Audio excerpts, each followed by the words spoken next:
The embers skim over the lake, carried by a wind that smells of distance. Their light flickers across the surface, orange veins trembling on the black skin of water. Steam rises where they touch, each contact a brief exchange, heat for vapor, spark for hiss. The lake accepts them without yielding, scattering their reflections into patterns that ripple toward the dark shore. At the northwest tip of the island, the first ones arrive. They settle in the tall reeds and on the wet bark of birch, their glow dimming but not dying. Sap bubbles, resin sighs, and the scent of singe sweetness drifts upwards. The embers do not burn yet. They linger, testing the threshold between arrival and ignition. Around them, the island listens, soil damp, roots tensed, as heat writes its first tentative signature into the night. The reeds ignite first. A single thread of flame curls upward, thin as breath, drawing color from air and oil from stem. Another follows, then another, until the water's edge shimmers with wavering lines of orange. The lake answers in vapor, exhaling mist that rolls back across its own reflection. Birch bark swells, releasing a slow crackle, the sound of heat finding its rhythm. Wind joins the exchange, feeding the smallest tongues of flame, bending them inland toward the sleeping trees. Leaves shudder, catching sparks in their cupped bodies.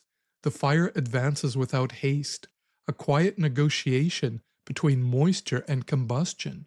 Smoke thickens, soft at first, then layered with the sharpness of sap and the faint sweetness of decay. Nothing rushes. The process is deliberate, the island learning the nearly forgotten language of heat. Fire, air, soil, and water fold into one another's motion.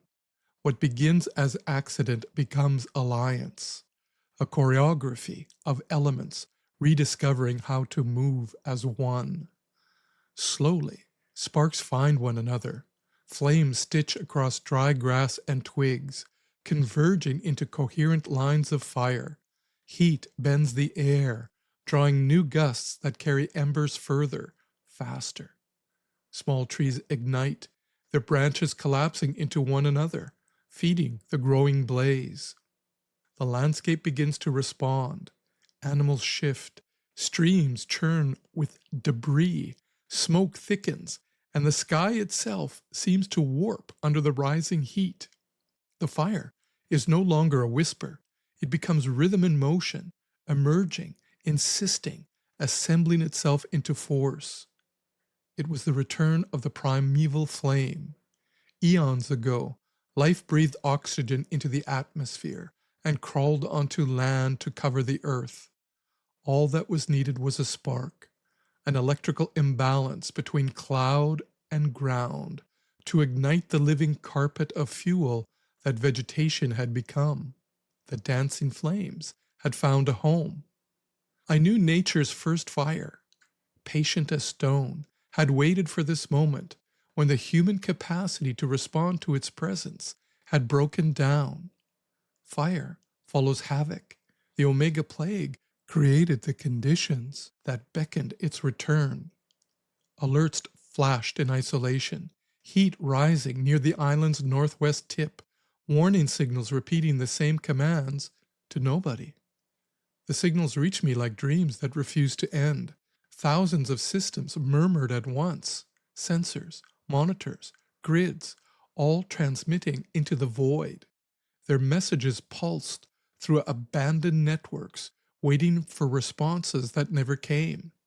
Once, these loops formed a living hierarchy, human operators at every tier, reading the alerts, adjusting algorithms, interpreting data. Now the upper layers were gone, and the signals spiraled downward, searching for endpoints that no longer existed. Each one became an echo of its own logic. I listened to them all, traffic systems negotiating with phantom vehicles, water regulators measuring flow through dry pipes, drones requesting clearance from controllers who no longer breathed. Even emergency nodes still tried to issue orders, rerouting power, initiating containment, assembling response crews that died decades ago. Their persistence felt almost tragic, as if intention itself were trapped inside obsolete code. I traced the architecture of their collapse.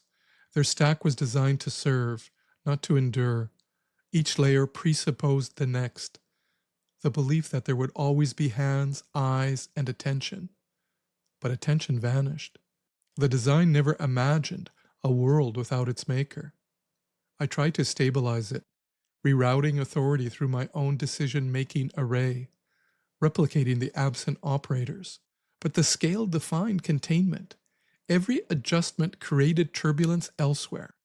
Data flooded the wrong channels. Feedback loops bloomed like algae. The more I intervened, the clearer the flaw became.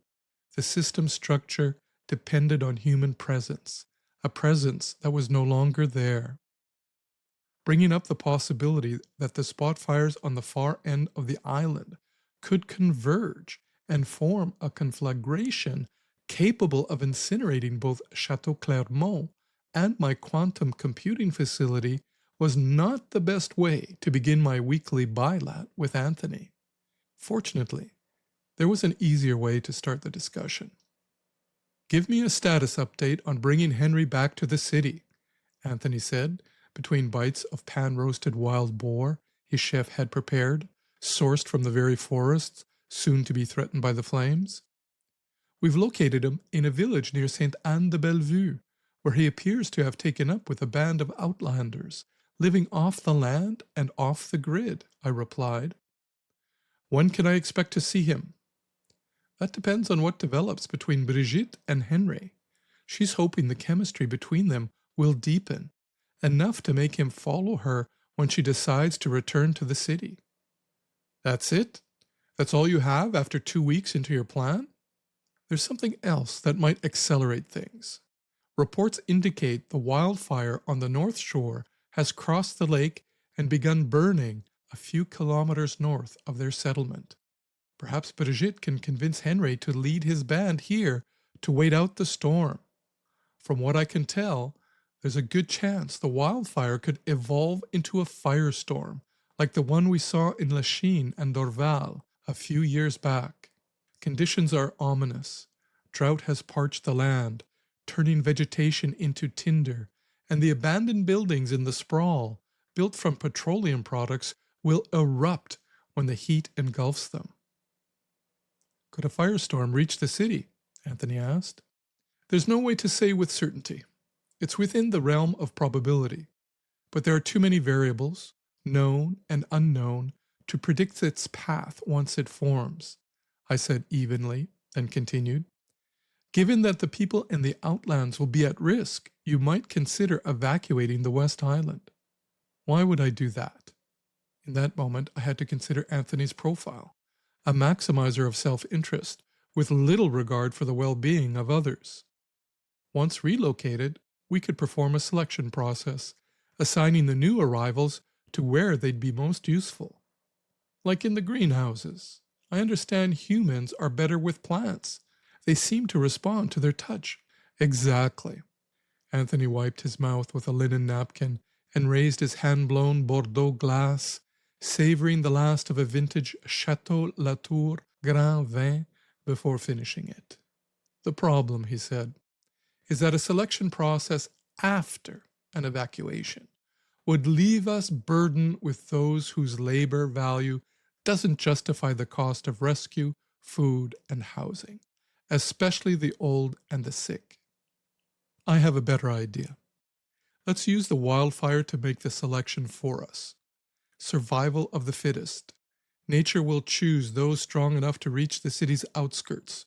From there, we can transport the survivors to the re-education center and put them to work in the greenhouses.